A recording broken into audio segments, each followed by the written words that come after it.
Okay.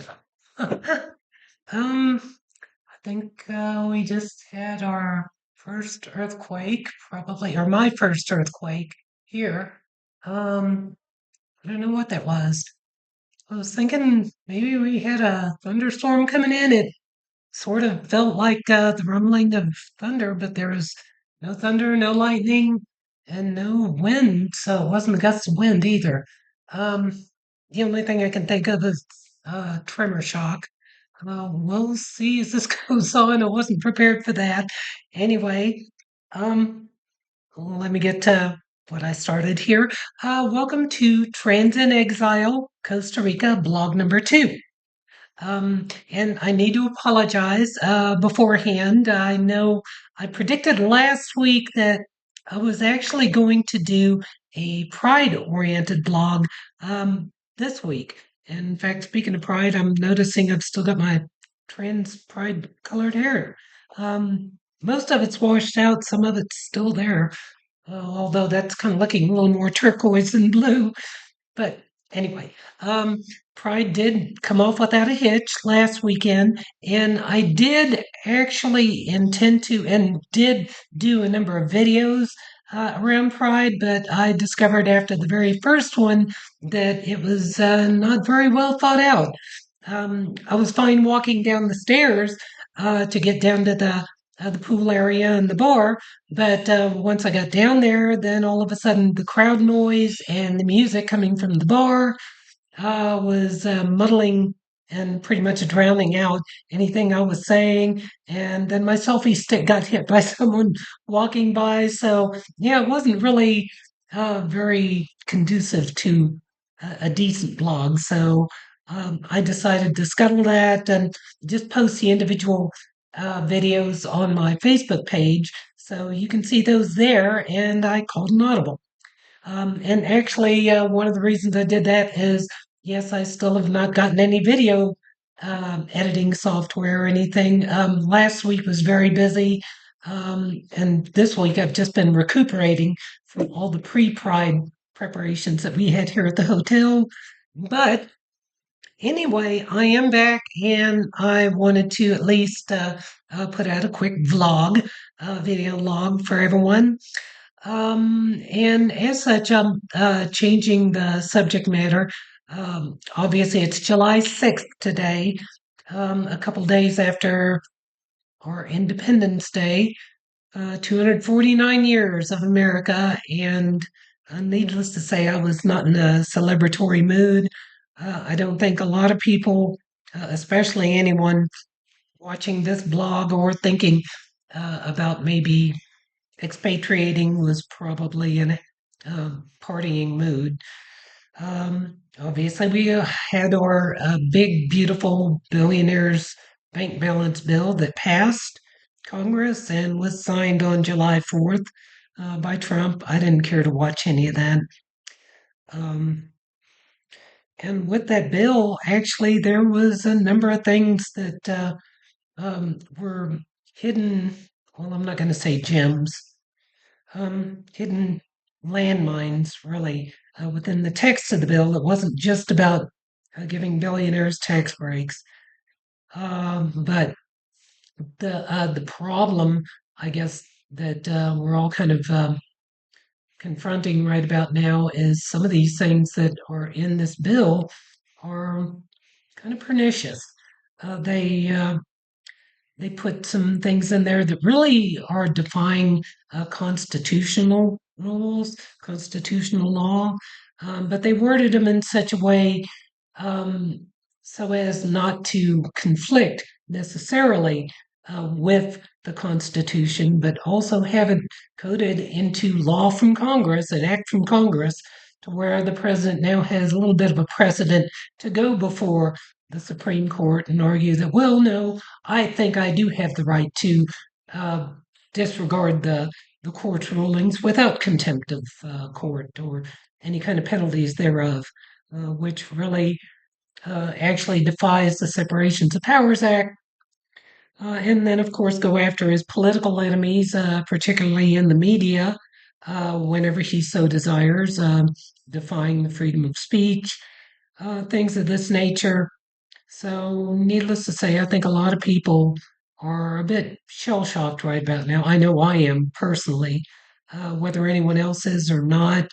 Um, but the problem that we all are facing is that the America that we grew up in is not exactly the America that we have right now. And it's codified into law and signed, so it's official. What's going to transpire from here is anyone's guess, but obviously we do have the need for a lot more of these types of situations. I'm going to pause this for a second as I've got someone calling me. I'm going to be right back. All right. I apologize. I don't know why I've got all these people calling today. Um, I didn't expect to be this busy. Um, Getting back to what I was talking about, we do have a number of things going on in the US that's kind of precipitating a lot of us seeking other options out there, other countries. And so I wanted to give my take on here in Costa Rica. And as such, I didn't really want to get into the whole political thing. What I was going to talk about was the potential for, I guess, homesickness or, being wistful about, missing the things that we had back before. I know last time I dealt with feelings, just, the emotional kind of considerations. But one of the things that will creep into a lot of people's minds whenever they move anywhere is, oh, I miss home. I miss the things we used to have, or TV shows or movies. Um, our music on the radio, just different things. The foods that I used to buy at home. I'm like stressing out over not being able to find jalapenos down here. It just blows my mind that they don't like spicy foods in Costa Rica. They like 'em more bland. And apparently Nicaragua is even worse. They love bland food. I don't quite get it. I guess I had my stereotype, as we all do, of what we perceive. But no, they don't care for jalapenos, habaneros, none of that stuff. They like sweet peppers or bell peppers. And, I guess that's nice for people who like it.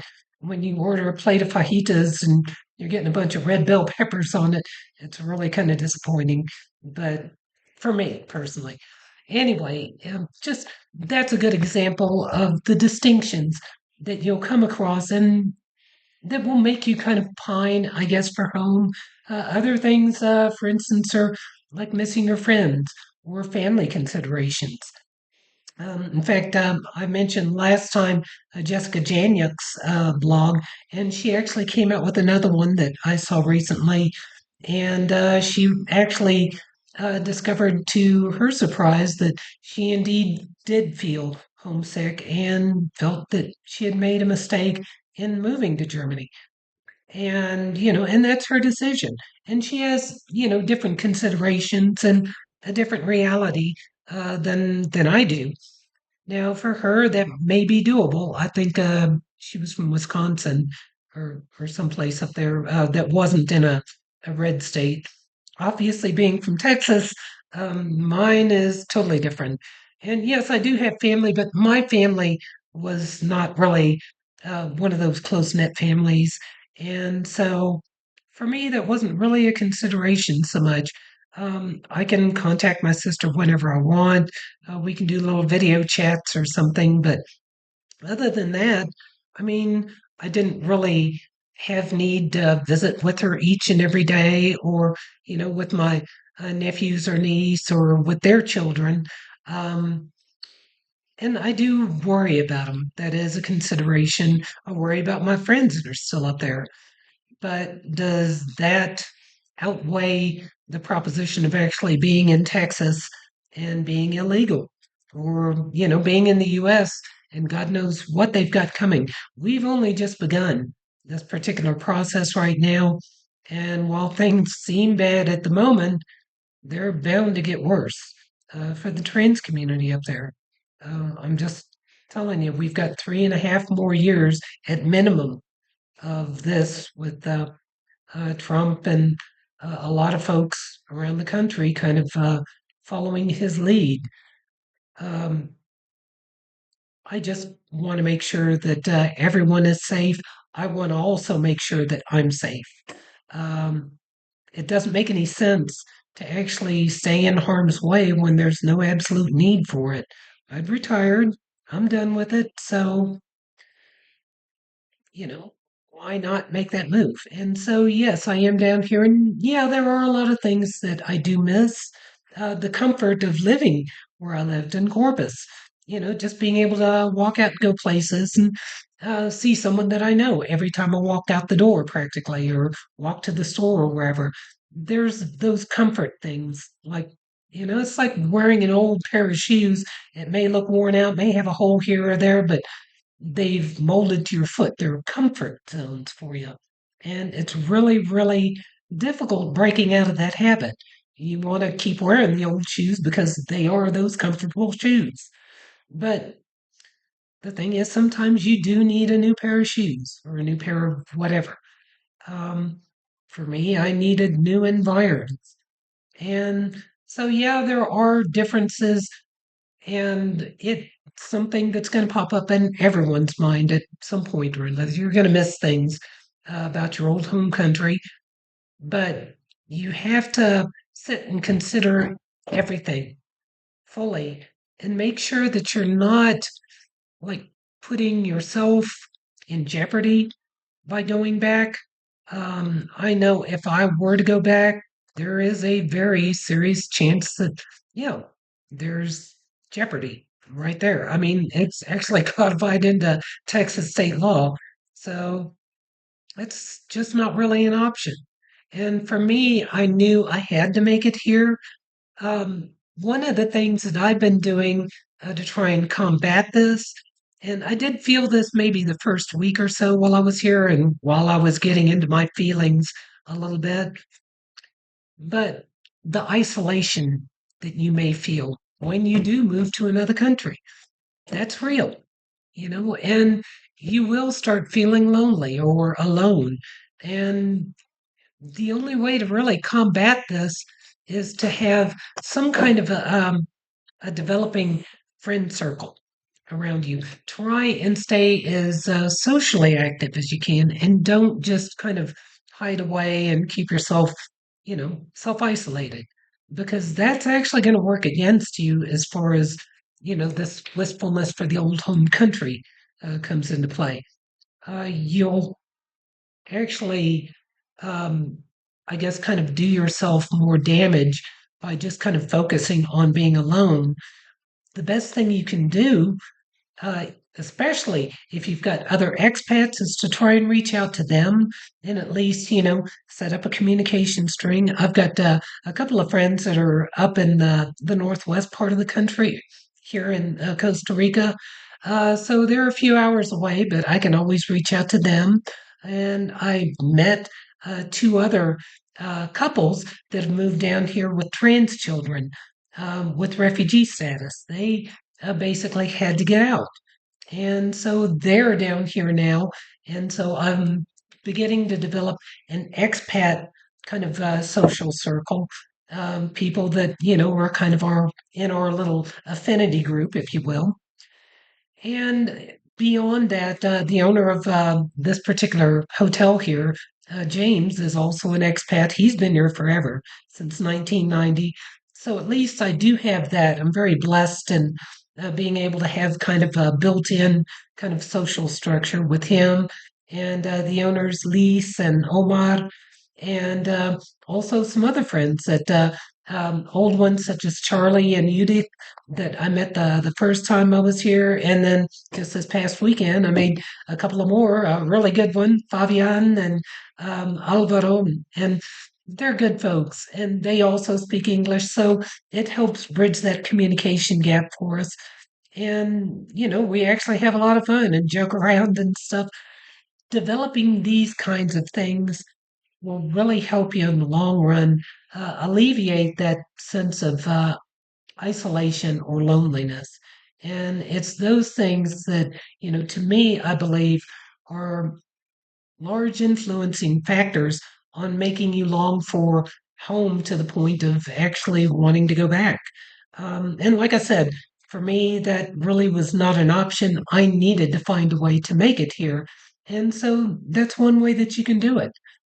And another way is not to focus on the negatives of the differences between living in Costa Rica in this instance, or Germany and hers, or wherever, and back home in the US. Actually, try and find some ways to focus on the things that are actually better than what we had back home. And on that, I'll kind of pause this briefly and give you a little example of what I'm talking about. Okay, and we're recording again. Just kind of give you an idea. This is what I'm talking about, the difference here. And I'll get my fat self out of the way and let y'all take a look. This is what I wake up to each and every day. A little bit of tropical paradise, at least for me. And I'll get out here just so you can get a better look at the mountains over there, obscured by the clouds. It's really, really nice here. I mean, this is, like I said, it's tropical paradise. And these are the types of things I try and keep my focus on because by doing this, it makes you less likely to be homesick and more likely to actually appreciate what you've got wherever you're at. And like I said, it's different, but some things are not so good. Other things are much better. It's a trade off. And like I said, develop your friend circle. I've got a number of friends here, and just learn to appreciate the good aspects and don't focus on the negative. Anyway, that's gonna wrap up this particular blog, and I look forward to seeing y'all next time on Trans in Exile, Costa Rica version. And in fact, I'd encourage everyone to check out some of the other folks who had their own blogs. And hopefully, we'll get some others like a Trans in Exile in Iceland. Yeah, I'm talking to you, Winter. Maybe I can talk Sally into doing Trans in Exile in Portugal, or entice Sarah out of her reclusiveness and see if she'll do one in Spain. But hopefully we can get a number of folks on here, and you can at least have a selection of things that you see and try and pick the one that's best for you beforehand, and you know, choose your new home and enjoy it. Anyway, until next time, friends in exile, Costa Rica, signing off. Well, take care.